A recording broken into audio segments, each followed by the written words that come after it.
बिस्मिल्लाहिर्रहमानिर्रहीम। अस्सलाम वालेकुम। आज मैं आपके साथ इमली और खुबानी की खट्टी मीठी चटनी बनाने की रेसिपी शेयर करूंगी।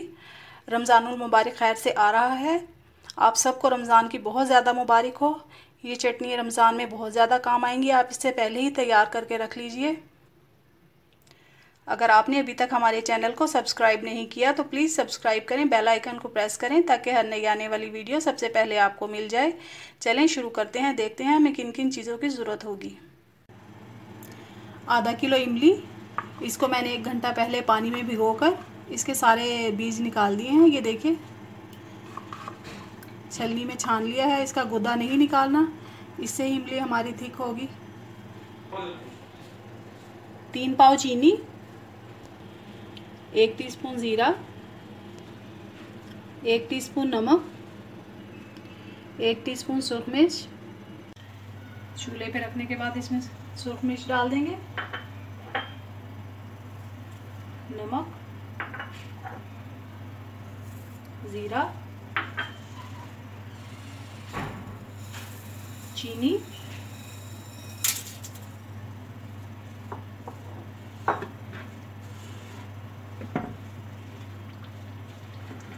ये तमाम चीज़ें डाल के इसे अच्छी तरह से पका लेना है हमने।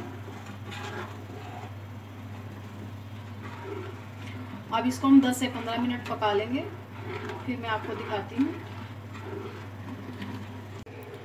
इमली को पकते हुए 15 मिनट हो गए हैं। अब मैं इसका चूल्हा बंद कर दूंगी और इसको ठंडा करने के लिए रख दूंगी। इमली हमारी ठंडी हो गई है। अब मैं इसको ग्राइंडर में डाल के इसे ग्राइंड कर लूंगी।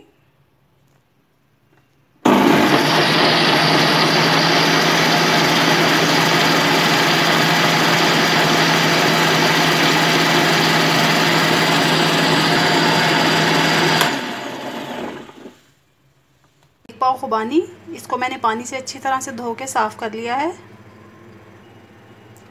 आधा किलो चीनी, 1 टीस्पून नमक, हाफ टीस्पून सूरख मिर्च। एक देगची में मैंने खुबानी डाल दी है। अब इसमें तकरीबन 2 गिलास में पानी शामिल करूंगी।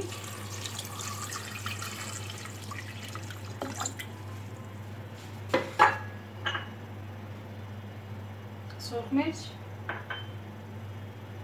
नमक,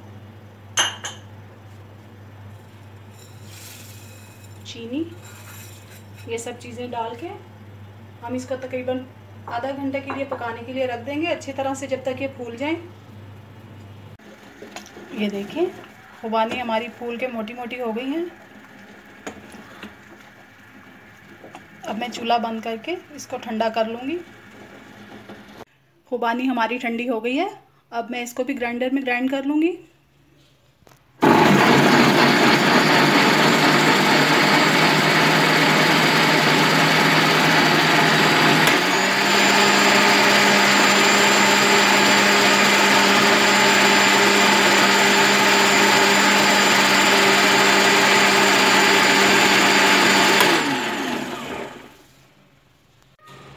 ये देखिए, मज़ेदार खुबानी और इमली की चटनी तैयार है। ट्राई ज़रूर कीजिएगा। दुआओं में याद रखिएगा। अल्लाह हाफिज़।